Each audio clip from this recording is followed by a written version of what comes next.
The fork stopped halfway to my mouth when Julia spoke those words, not because of what she said, though that was a gut punch, but because of how she said it, like she was discussing the weather or asking me to pass the salt.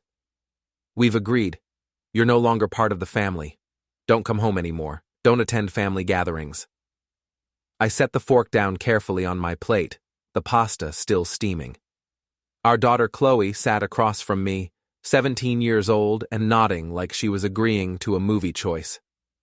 The dining room felt smaller suddenly, the walls pressing in with their perfect beige paint and Julia's carefully chosen artwork. "We've agreed?" I asked, keeping my voice level. 20 years of marriage had taught me to stay calm when Julia went nuclear. "That's interesting phrasing." Julia's perfectly manicured fingers drummed once against the mahogany table.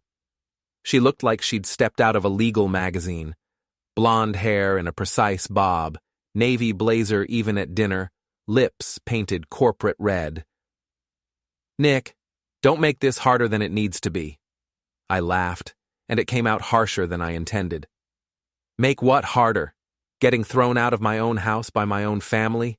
Yeah, I'll try to keep the difficulty level down." Chloe finally spoke up, her voice carrying that particular teenage mix of superiority and disdain. "Dad, you know this has been coming. Mom's been carrying this family for years." That stung more than Julia's announcement. Chloe had always been Julia's daughter first, mine second. Perfect grades, perfect college applications, perfect contempt for her father who worked in IT security instead of something glamorous like her mother's legal executive position. "Carrying the family?" I repeated. "Right. Well, since I'm no longer part of this family, I guess you won't need me to carry the mortgage, the car payments, the insurance, or Chloe's college fund."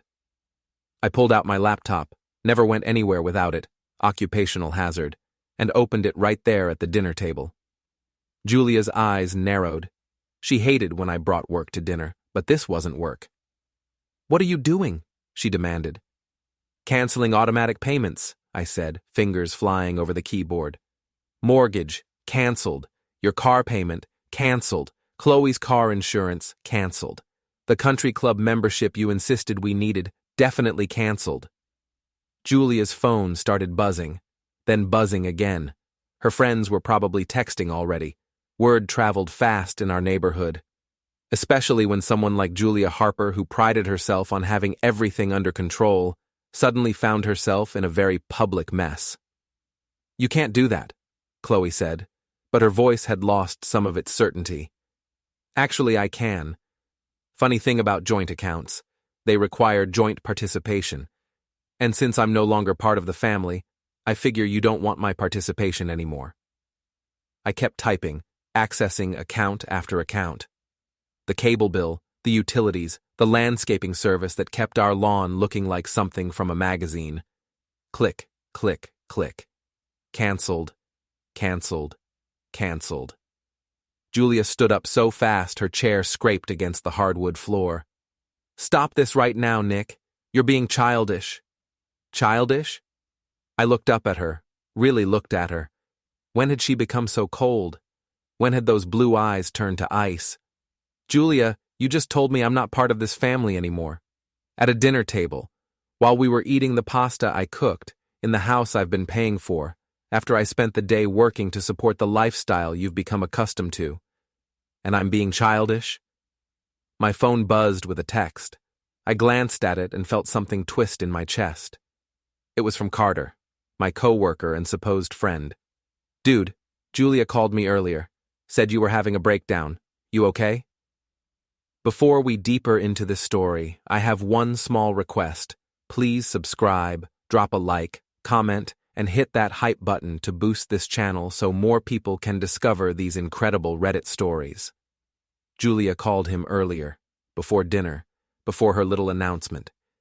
She'd been planning this, setting up her narrative, making sure everyone would see me as the unstable one when it all went down. "How long have you been planning this?" I asked quietly. She didn't answer, but Chloe shifted in her chair, suddenly very interested in her phone. "Probably posting about this already," Hashtag new life. Hashtag bye dad. Hashtag whatever the kids were saying these days. I closed the laptop with a sharp snap.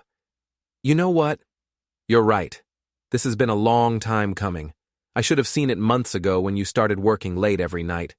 Should have figured it out when you suddenly needed a new wardrobe for all those client dinners. Should have connected the dots when Dr. Eric Fenley started showing up at every neighborhood barbecue, always finding reasons to talk to you. Julia's face went white. Bingo. That's what this is about, I continued, standing up slowly.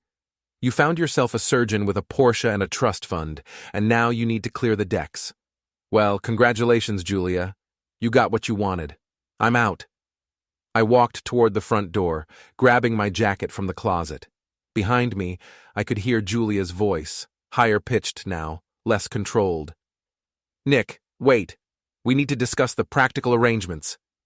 No, I said, without turning around. We don't. You made your decision.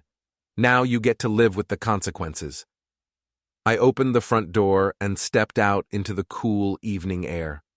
Our neighbor, Mrs. Patterson, was walking her dog and pretended not to stare as I got into my car. By tomorrow morning, the whole neighborhood would know that Nick Harper had been kicked out of his own house. As I drove away, I caught a glimpse of Julia in the rearview mirror, standing in the doorway with her phone pressed to her ear. Probably calling her lawyer. Or maybe calling Eric to tell him the coast was clear. Either way, she had no idea what she'd just unleashed. 20 years in cybersecurity had taught me a lot about information warfare. Julia thought she was playing chess, but she'd just started a game she couldn't win. My phone buzzed again. Another text from Carter. Where are you staying tonight? I deleted the message without responding. If Julia had called him before dinner, then Carter wasn't my friend anymore. He was her intelligence asset. And in about 12 hours, when the mortgage payment bounced and the lights went out, Julia was going to realize that kicking out the IT guy might not have been her smartest move. I drove toward my mother's house, already planning my next moves. Julia wanted a war? She was about to get one.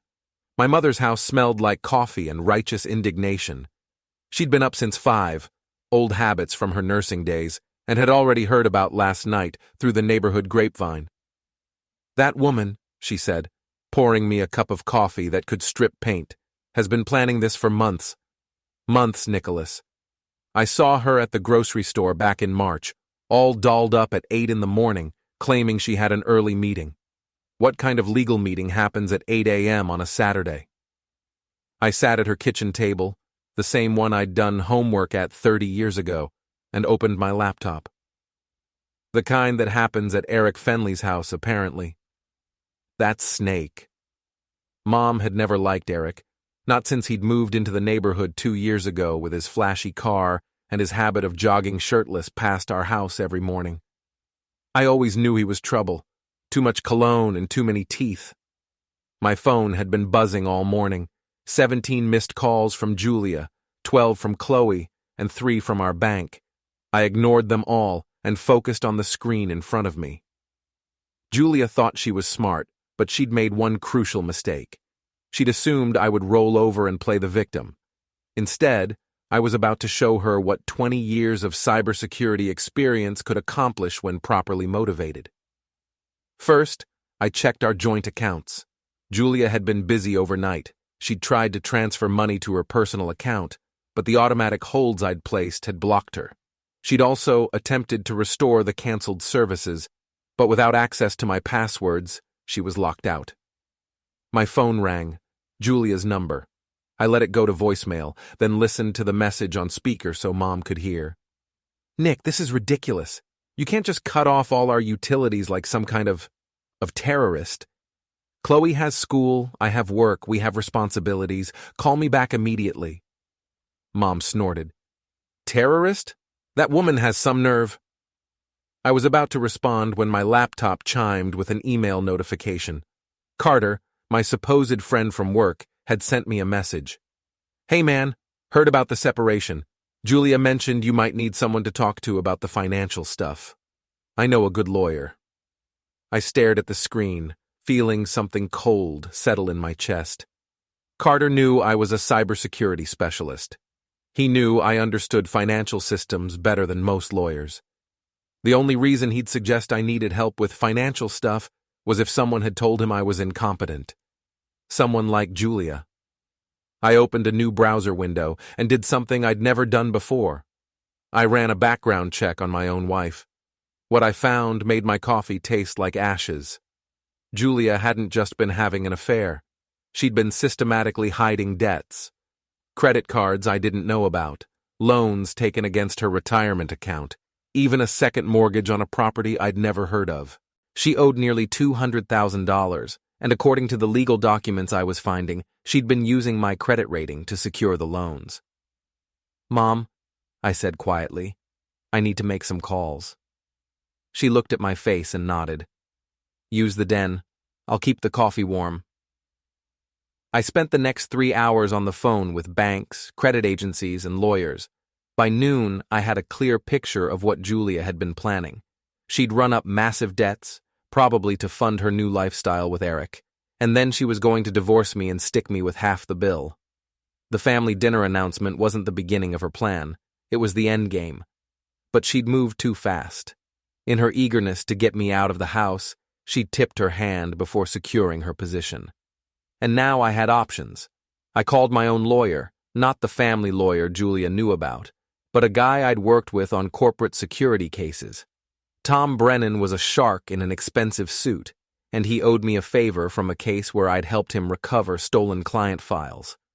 "Nick," Tom said when I explained the situation, "your wife is either very stupid or very desperate, probably both.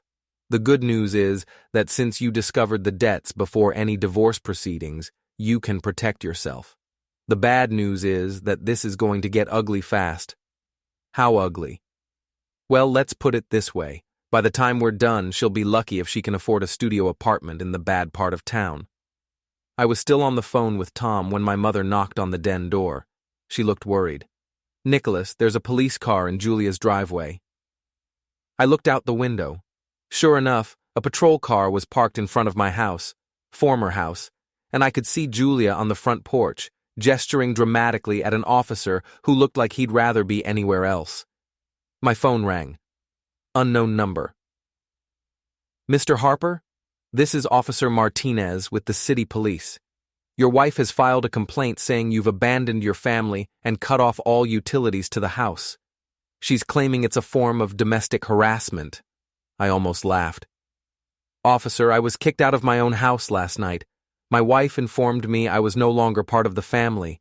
I simply stopped paying for services that, according to her, I'm no longer entitled to use." "Sir, I understand this is a difficult situation, but cutting off utilities when there's a minor child in the house—" "Officer Martinez," I interrupted, "I'm going to give you my lawyer's number. Tom Brennan. He'll explain the legal situation better than I can. But I will tell you this. I haven't abandoned anyone. I was thrown out. There's a difference." After I hung up, Mom brought me a sandwich and sat down across from me. "You know," she said, "I never liked that woman. Too calculating, too cold, but I never thought she was stupid." "She's not stupid," I said. "She's desperate. Eric's not as rich as he pretends to be. I ran a credit check on him, too. He's leveraged to the hilt. They probably thought they could squeeze me out, take my assets, and ride off into the sunset together. And now?" I smiled, and it wasn't a nice smile. Now they're both about to learn what happens when you try to outsmart someone who makes a living protecting people from exactly this kind of scheme. My laptop chimed again. Another email from Carter. "Dude, Julia says you're having some kind of breakdown. Maybe you should talk to someone." This time, I replied, "Carter, thanks for your concern. I'm forwarding you some interesting financial documents I found today. You might want to look at them before you decide whose side you're on in this mess." I attached copies of Julia's hidden debt records and hit send. Carter would either realize he'd been played or he'd run straight to Julia with the information. Either way, I'd know where he stood. The phone rang again. This time it was Chloe. "Dad?" Her voice was smaller than it had been last night. The electricity got turned off, and Mom is freaking out because some police officer told her she might be in legal trouble. Chloe, I said gently, your mother made some choices. Now she has to deal with the consequences. But what about me? What about school and college and everything? For the first time since this whole mess started, I felt a pang of genuine sadness. Chloe was 17, old enough to understand what was happening, but young enough to still be collateral damage. Sweetheart, you'll always be my daughter, but your mother decided I wasn't part of the family anymore. If you want electricity and hot water, you need to talk to her about how she plans to pay for it. There was a long pause. Then, Dad, is it true Mom owes a lot of money? So Carter had shown her the documents. Interesting. Ask your mother, I said. Ask her about the credit cards, the loans, and the second mortgage. Ask her where all that money went. Another pause. She's crying. I'm sorry to hear that. Are you really not coming home? I looked out the window at the police car, still parked in front of the house I'd called home for 15 years. Julia was probably inside right now, trying to figure out how to spin this disaster into something that wasn't her fault. Chloe, your mother made it very clear last night that I'm not welcome there anymore. That was her choice, not mine. After I hung up, I sat back in my father's old chair and considered my next move. Julia thought she could humiliate me with a public divorce, stick me with her debts, and ride off with her surgeon boyfriend. She'd enlisted my friends, turned my daughter against me, and tried to paint me as an unstable husband who'd abandoned his family. She had no idea that I'd spent the morning systematically dismantling every single part of her plan. Tomorrow, the real fun would begin. Julia's law firm held their monthly client appreciation event at the Riverside Country Club, the same club whose membership I'd canceled yesterday.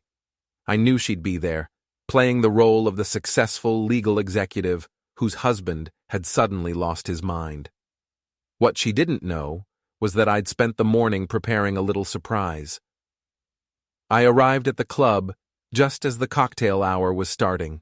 The parking lot was full of expensive cars, including Eric's silver Porsche, which was parked in the spot closest to the entrance.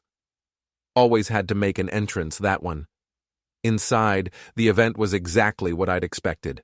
Lawyers, business executives, and their spouses networking over overpriced drinks and tiny sandwiches. Julia stood near the bar, looking stunning in a black dress that probably cost more than most people's rent. She was deep in conversation with her boss, Ms. Langdon, and two other partners from the firm.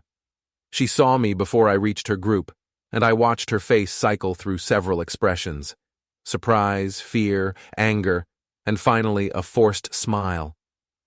"Nick," she said loudly enough for everyone to hear, "I didn't expect to see you here."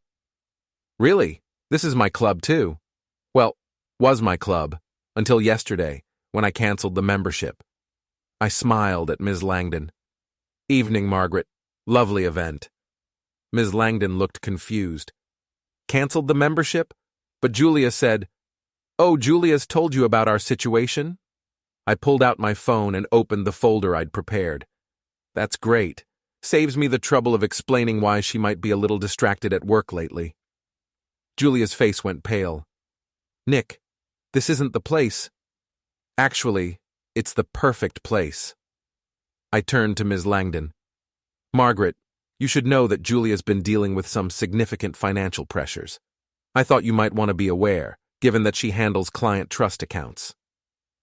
I showed Ms. Langdon the screen, a summary of Julia's hidden debts, the loans taken against retirement accounts, the credit cards maxed out at luxury stores. Margaret's expression shifted from confusion to concern to something approaching horror. "Julia," she said quietly, "we need to talk, privately." As they walked away, I noticed several other people had been listening. Word would spread through the firm by Monday morning. Julia's reputation for having everything under control was about to take a serious hit. I walked outside to get some air and found Eric standing by his Porsche, talking on his phone. He was wearing a navy blazer and khakis, looking like he'd stepped out of a country club catalog. When he saw me, he ended his call quickly. Nick, he said with that practiced smile surgeons learn for dealing with difficult patients. I heard about you and Julia. I'm sorry things worked out this way. Are you? I stepped closer, close enough that he had to look up slightly to meet my eyes. Because from where I stand, things worked out pretty well for you. His smile flickered. I don't know what you mean. Sure you do, Eric. You know exactly what I mean.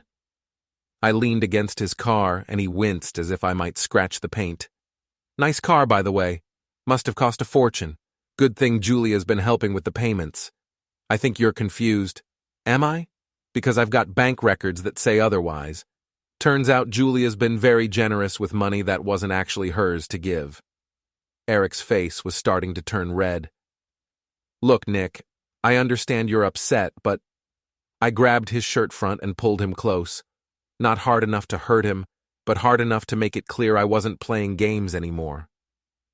Listen carefully, Eric. You want to play house with my wife? Fine. But if you ever try to play father to my daughter, I'll make sure your hands shake so badly you won't be able to hold a scalpel, much less use one. I let him go and stepped back. He straightened his shirt, looking around nervously to see if anyone had witnessed the exchange. Are you threatening me? I'm explaining the situation. Julia made her choice, and now she gets to live with it. But Chloe is my daughter, and she always will be. Remember that. I walked back toward the club entrance, leaving Eric standing by his precious car. Behind me, I heard him get on his phone again, probably calling Julia to report our conversation. Inside, the party was still going strong, but I noticed people were looking at me differently now. Some with sympathy, others with the kind of curiosity people get when they smell drama in the water. I was getting a drink from the bar when Tommy Castellano appeared at my elbow. Tommy lived 3 houses down from us and had a reputation as the neighborhood's unofficial information broker. If you wanted to know who was having an affair, who was behind on their mortgage, or who'd been arrested for DUI, Tommy was your guy. Hell of a thing, he said, signaling the bartender for a beer. Julia kicking you out like that. Word travels fast. Faster when the story's interesting. He took a sip of his beer and grinned. And brother, your story is very interesting. How so? Well, for starters, half the neighborhood saw you loading boxes into your car yesterday morning. Then Julia's having some kind of meltdown because the power got shut off. Then this morning, Eric's car wouldn't start. Had to call a tow truck. Strangest thing, that. Brand new Porsche just suddenly developing electrical problems. I kept my expression neutral. Cars are complicated these days. All those computer systems. Yeah, that's what I figured. Especially when you've got neighbors who know about computer systems. Tommy's grin widened. Funny thing about Eric's car, though. The mechanic said it looked like someone had gotten into the electrical system. Real professional job. Said whoever did it knew exactly what they were doing. Interesting. Very interesting. Almost like someone wanted to send a message without actually damaging anything permanently. I finished my drink and set the glass on the bar. Tommy, if someone hypothetically wanted to send a message to someone who was hypothetically messing with their family, what kind of message do you think would be most effective? Tommy pretended to think about it. Well, hypothetically speaking, I'd say the most effective message would be one that embarrassed the target in front of people whose opinions they care about. Public humiliation cuts deeper than private revenge. Hypothetically. Absolutely hypothetically. He raised his beer in a mock toast. Here's to hypothetical justice. I was walking back to my car when my phone buzzed with a text from Chloe. Dad, can we talk? Something happened at school today? I called her immediately. What's wrong? Some kids were talking about Mom and that doctor guy. They said their parents heard you guys are getting divorced because Mom was cheating. My heart sank. This was exactly what I'd been afraid of. Chloe getting caught in the crossfire of adult drama. Chloe, I'm sorry you had to hear that at school. Is it true? I sat in my car in the country club parking lot, watching well-dressed people walk past my window, and tried to figure out how to answer that question honestly, without destroying what was left of her relationship with her mother. "Your mother and I have some serious problems to work out," I said finally. "But whatever happens between us, it has nothing to do with how much I love you. She's been crying all day, and she keeps calling that lawyer." "What lawyer?" "I don't know his name, but he came to the house this morning with a bunch of papers." So Julia was moving forward with divorce proceedings, probably trying to get ahead of the financial revelations before they could damage her position. "Chloe, I want you to know that no matter what your mother's lawyer says, no matter what papers get filed, you're always going to be my daughter. That will never change." "But what if the judge says I have to choose?" The question hit me like a physical blow. In all my planning for financial and social warfare, I'd somehow managed to avoid thinking about the one battle that actually mattered, the fight for my daughter. "Then you choose what feels right to you," I said, "and whatever you choose, I'll understand." After I hung up, I sat in the parking lot for a long time, watching the country club's windows glow with warm light. Inside, Julia was probably still trying to do damage control, still trying to spin the narrative in her favor. But the narrative was already out of her control. By Monday, her law firm would be asking hard questions about her financial stability. Eric would be wondering if dating her was worth the drama, and Chloe would be asking questions that Julia couldn't answer without admitting the truth. I started the car and drove home to my mother's house, already planning the next phase of my campaign. Julia wanted to play hardball? She was about to learn that I'd been playing this game longer than she realized. The call came at 6 a.m. Julia, her voice tight with barely controlled panic. "Nick, we need to talk. Right now." I was already awake, sitting at Mom's kitchen table with coffee and my laptop, monitoring the overnight developments in what I'd started thinking of as the Julia situation. "Good morning to you too," I said. "How did you sleep?" I heard the power came back on. "Don't play games with me. I know what you're doing." "What am I doing, Julia?" "You moved the college fund, Chloe's college fund. You moved it into some kind of trust account that I can't access." Actually, I'd done more than that. I'd moved every liquid asset we had into a trust with Chloe as the beneficiary and myself as the sole trustee. Perfectly legal, completely transparent, and absolutely devastating to Julia's divorce strategy. "The college fund is still there," I said calmly. "It's just protected now. From creditors, from legal judgments, from people who might want to use it to pay off secret debts. You can't do this." "Already did it. Tom Brennan handled the paperwork yesterday afternoon.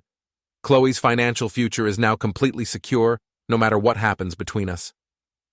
There was a long silence. Then, "I'm taking Chloe to my sister's house in Portland. Today."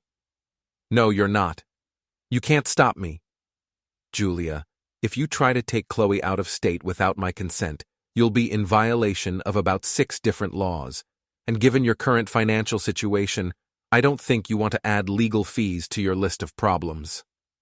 I heard her breathing on the other end of the line, and I could picture her standing in our kitchen, her kitchen now, trying to figure out her next move. "What do you want?" she asked finally. "I want my daughter to finish high school without her life being destroyed by her mother's poor choices. I want her to go to college without worrying about money. And I want her to have at least one parent she can trust. I'm her mother. You're the woman who kicked her father out of the house so you could move your boyfriend in. There's a difference." Another silence. Then the line went quiet. She'd hung up. I finished my coffee and got dressed. Today was Saturday, which meant Chloe would be at her weekend job at the bookstore downtown. I wanted to talk to her before Julia had a chance to fill her head with whatever story she was spinning now. The bookstore was busy for a Saturday morning. I found Chloe behind the counter, helping a customer find something in the poetry section. She looked tired, and I noticed she was wearing the same clothes she'd worn to school yesterday. "Hey, sweetheart," I said when the customer left. How are you holding up? She shrugged. Okay, I guess. Mom's been kinda crazy since yesterday. Crazy how? She keeps making phone calls and crying, and she packed a bunch of suitcases last night. She says we might need to go stay with Aunt Rebecca for a while. Aunt Rebecca, Julia's sister in Portland, who'd never liked me, and would be more than happy to help Julia disappear with Chloe until the divorce was final. Chloe, do you want to go to Portland? She looked around the bookstore, at the customers browsing the shelves, at the life she'd built here over 17 years. I don't know. Mom says it might be better for everyone if we had some space to think. And what do you think? I think I'm tired of being in the middle of this. She looked at me with eyes that were too old for 17. Dad, why didn't you just try to work things out with Mom?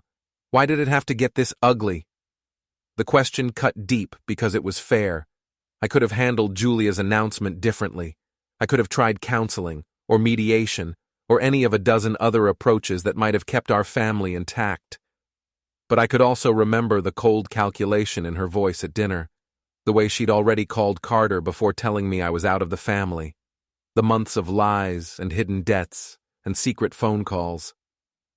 Chloe, your mother didn't want to work things out. She wanted me gone so she could start over with Eric. The only question was whether she was going to be honest about it or try to destroy me in the process. So you decided to destroy her first? I decided to protect myself. And you. Chloe's manager appeared from the back room, and I realized I was keeping her from work. We'll talk more later, I told her. But Chloe, if your mother tries to take you to Portland, you have the right to say no. You're 17, not 7. The court will listen to what you want. I left the bookstore and drove toward home, toward Julia's house, to get some of my remaining belongings. What I found when I got there made me realize the situation had just escalated beyond anything I'd anticipated. Eric's Porsche was in the driveway. At 10 in the morning on a Saturday, I parked across the street and called Tom Brennan. Tom, hypothetically speaking, if my wife moved her boyfriend into the family home while divorce proceedings were pending, would that affect her position in court? Hypothetically, it would be catastrophically stupid. Judges don't like it when one spouse flaunts an affair during custody battles. Why? Because Eric Fenley's car is in my driveway, and it's not a social visit. Get pictures, Tom said immediately. Date-stamped photos, and if any neighbors see what's going on, get their contact information. This could be exactly what we need. I was taking pictures with my phone when Mrs. Patterson appeared at my car window. She was walking her dog again, but I suspected the timing wasn't coincidental. Nick, dear, I'm so sorry about all this unpleasantness. Thank you, Mrs. Patterson. How are you doing? Oh, fine. Though I have to say there's been quite a bit of activity at your house lately. That doctor fellow has been coming and going at all hours. Yesterday he brought suitcases. Today it looks like he's moving furniture. Moving furniture. So it wasn't just an affair anymore. Eric was actually moving in. Mrs. Patterson, would you be willing to write down what you've observed? Just dates and times, nothing dramatic. She smiled grimly. Oh, I'd be happy to. I've been keeping track anyway. Old habits from my teaching days. I always kept detailed records. As if summoned by our conversation, the front door opened and Eric emerged, carrying a box toward his car. He saw me across the street and stopped, looking like a deer caught in headlights. I got out of my car and walked toward him. Mrs. Patterson followed, her little dog trotting beside her. Morning, Eric, I called out cheerfully. Moving day?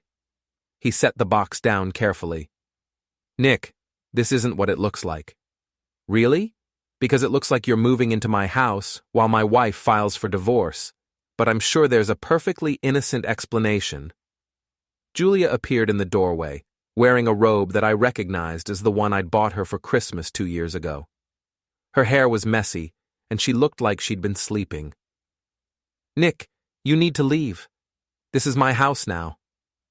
Actually, it's still our house until the divorce is final, and bringing your boyfriend to live here while our daughter is trying to finish high school?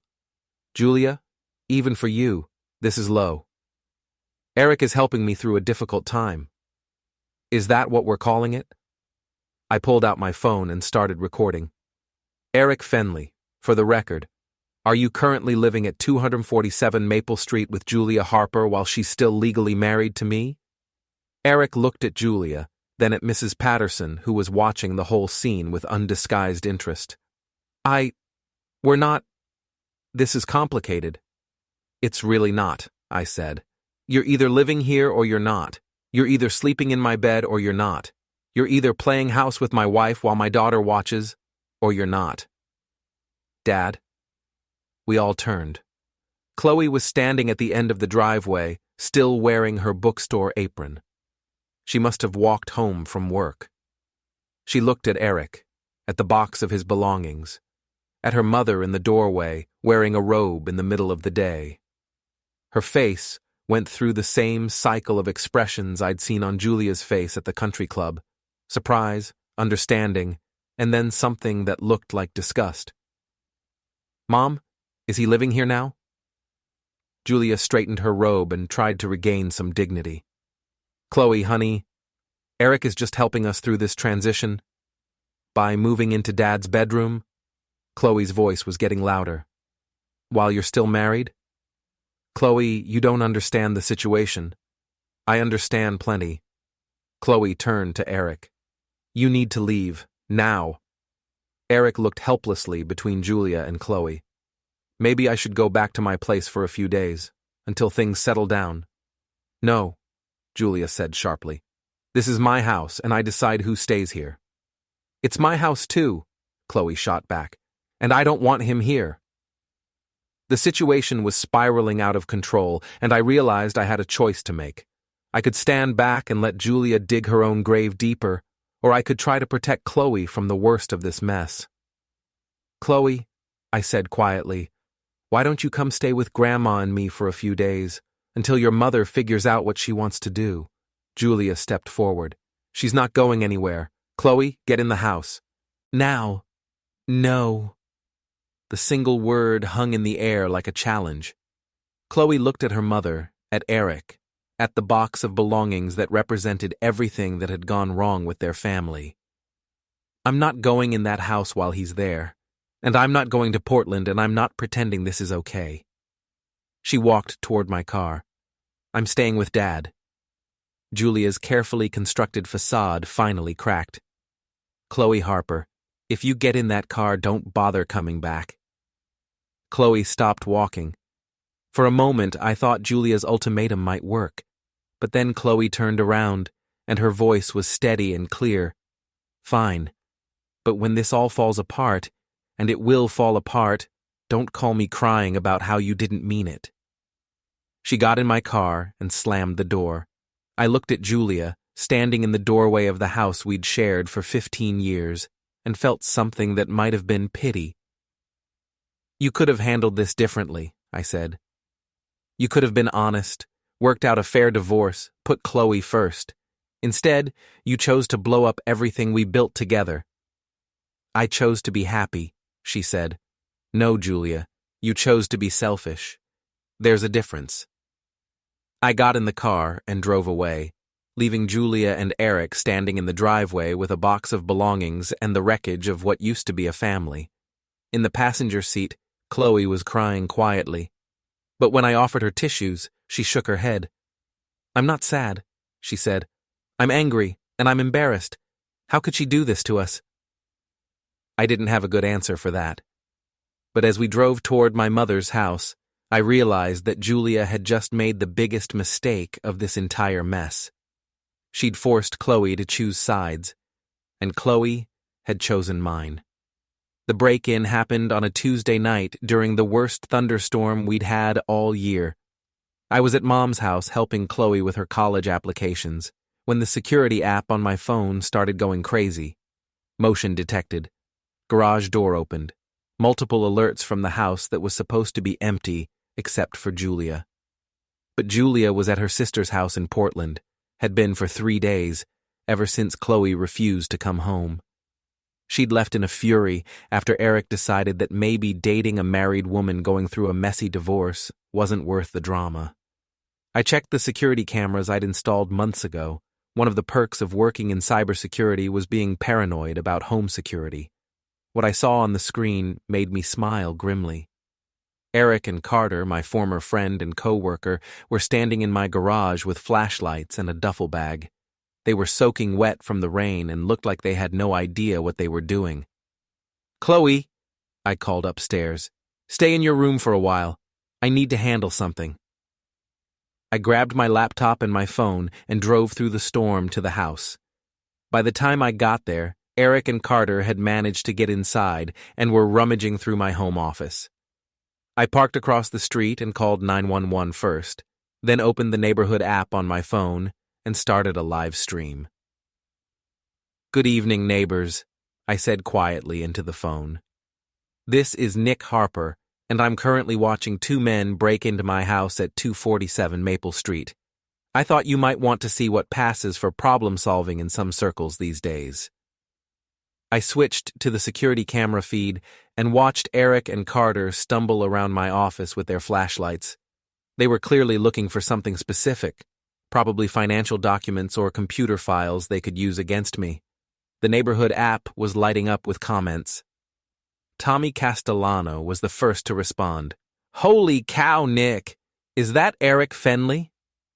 Mrs. Patterson chimed in, "I'm calling the police right now." Within minutes, I had 20 neighbors watching the live stream as Eric and Carter made fools of themselves in my house. They'd managed to knock over a lamp, spill coffee on my desk, and somehow get tangled up in the computer cables. "This is fascinating," I narrated for my audience. "They appear to be looking for something, but I'm not sure they know what. The gentleman in the blue jacket is Dr. Eric Fenley, who until recently was dating my wife. The other one is Carter Mills, who used to be my friend before he decided to become my wife's spy." The police sirens were getting closer. Eric and Carter must have heard them too, because they suddenly started moving faster, grabbing papers at random and shoving them into their duffel bag. "Oh, this is the best part," I told my phone. "They're about to discover that I moved all the important documents months ago. What they're stealing is mostly old utility bills and warranty information for appliances." The police arrived just as Eric and Carter were trying to leave through the back door. I ended the live stream and walked across the street to meet the officers. "Mr. Harper, I'm Officer Martinez. We spoke on the phone last week." "That's right. Thanks for responding so quickly. We have two men in custody. They claim they were invited here by your wife to collect some belongings." "Officer Martinez, my wife is in Portland, has been for 3 days. And even if she had invited them, they broke in through the garage and were going through my private office. I have the whole thing on video." I showed him the security footage on my phone. Officer Martinez watched Eric and Carter stumble around my house and shook his head. "Mr. Harper, these two are either the worst burglars I've ever seen, or they're just really, really stupid. I'm going with option 2. By the time we finished with the police report, half the neighborhood had gathered on the street. The storm was still raging, but people were standing under umbrellas and on covered porches, watching Eric and Carter get loaded into the back of a patrol car. Tommy Castellano appeared at my elbow, grinning like Christmas morning. "Nick, that was the most entertaining thing to happen in this neighborhood since the Johnsons' divorce last year. Glad I could provide some excitement." "So what were they looking for?" I shrugged. "Probably financial records, something they could use to prove I was hiding assets or planning to skip town. Unfortunately for them, I keep all my important documents in a safety deposit box downtown." Mrs. Patterson joined us, her little dog tucked under her raincoat. "Nick, dear, I got the whole thing on video from my front window. If you need additional evidence for court, I'd be happy to provide it." "Thank you, Mrs. Patterson. I appreciate that." My phone was buzzing with calls. Julia, probably hearing about the arrests from Eric's one phone call. Tom Brennan, wanting to know if this changed our legal strategy. And Chloe, worried about what was happening. I answered Chloe first. Everything's fine, sweetheart. Just some people making very poor decisions in the rain. Dad, Mom's been calling me. She's driving back from Portland tonight. She sounds really upset. I imagine she is. Her boyfriend just got arrested for breaking into our house. What's going to happen now? I looked around at my neighbors, all of whom were still standing in the rain, talking excitedly about what they'd witnessed. By tomorrow morning, everyone within 10 miles would know that Julia Harper's boyfriend and her husband's former friend had been arrested for breaking into the Harper house. Now your mother gets to explain to a judge why the man she's been living with thought it was appropriate to break into her estranged husband's house and steal documents. Is she in trouble? Chloe, your mother has been in trouble for months. Tonight just made it official. Julia arrived home an hour later, driving through the storm like she was fleeing a disaster, which, in a way, she was. I was still standing in my driveway, talking to the last of the police officers, when she pulled up. She got out of her car and ran toward me through the rain. Nick, what happened? Where's Eric? Eric's in jail, I said calmly. Along with Carter, they broke into the house tonight. That's impossible. Eric wouldn't... Julia, I have the whole thing on video. So do half our neighbors. Eric and Carter broke in through the garage and were going through my office when the police arrived. She stared at me, rain streaming down her face, and I could see her trying to process what this meant for her situation. They were just trying to help. They were trying to steal evidence. There's a difference. Officer Martinez approached us. Mrs. Harper, I need to ask you a few questions about tonight's incident. Julia looked between me and the officer, and I could see the exact moment when she realized how bad this was going to be. Eric wasn't just her boyfriend anymore. He was her co-conspirator. And now he was in jail, probably telling the police everything he knew about her plans. I want to call my lawyer, she said. That's probably a good idea, Officer Martinez agreed. After the police left, Julia and I stood alone in the driveway of the house that had once been our home. The storm was finally starting to ease, but we were both soaked to the skin. This isn't how I wanted things to end, she said quietly. You wanted me gone, Julia. You wanted to start over with Eric, take half my assets, and stick me with your debts. The only thing that didn't go according to plan was getting caught. I never meant for Chloe to get hurt. Then you should have thought about that before you kicked me out at a family dinner, before you moved Eric into our house, before you tried to disappear to Portland with our daughter. Julia wiped rain from her eyes, and I couldn't tell if she was crying or just wet. What happens now? I looked at the house we'd shared for 15 years, at the neighborhood where we'd raised our daughter, at the woman I'd once loved enough to marry. Now you get to explain to Chloe why her college fund is the only money you have left. You get to explain to your law firm why your boyfriend broke into your estranged husband's house. You get to explain to a divorce judge why you thought any of this was a good idea. And you? What do you get? I smiled, and it wasn't entirely pleasant. I get my daughter back. I get to keep the assets I earned, and I get to watch you figure out how to pay for your own mistakes. Julia turned and walked toward the house, her shoulders slumped in defeat.